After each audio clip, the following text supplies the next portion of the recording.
اور میں بہت پہلے سے کہتا آ رہا ہوں، تحقیق یہ بتاتی ہے کہ مرد کی آنکھیں جب اس میں خواہش پیدا ہوتی ہے نا، ایک زہریلا مادہ نکلتا ہے، زہریلا مادہ نکلتا ہے۔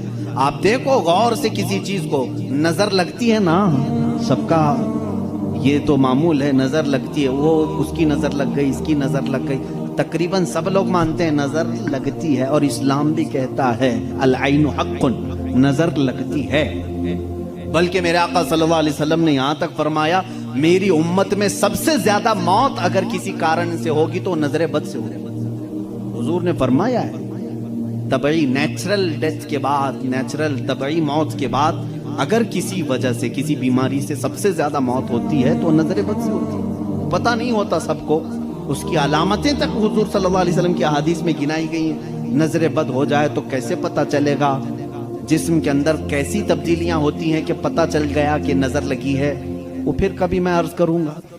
لیکن نظر لگتی ہے یہ سب کو معلوم ہے، اور جدید تحقیقات کے اعتبار سے بھی اگر میں آپ کو بات کروں، پھول کو اگر زیادہ دیر تک تم دیکھتے رہو گے تو مرجھا جائے گا، کیونکہ ہماری آنکھوں کا زہر اس پر پڑتا ہے اور اس کی طبیعت مرجھا جاتی ہے۔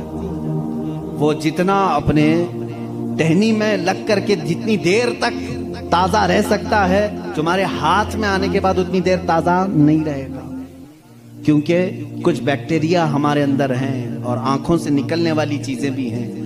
اسی طرح سے عورتوں کا جسم اتنا نرم ہے اور نازک ہے کہ باہر کے زہریلے مادے ان کے جسم پر پہلے اثر کرتے ہیں، مردوں کے جسموں پر کم لیکن عورتوں کے جسموں پر زیادہ اثر کرتے ہیں۔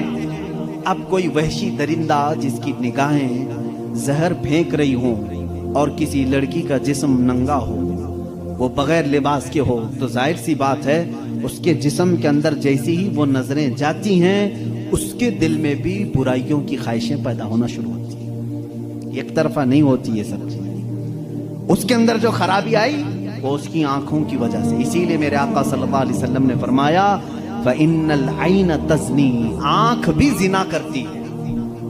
حضور صلی اللہ علیہ وسلم نے فرمایا آنکھ بھی زنا کرتی ہے۔ اب مجھے بتاؤ میرے عزیزو، اسلام نے اتنی جو حفاظت کی ہے عورتوں کی، اس کو تم کہہ رہے ہو زور زبردستی ہے؟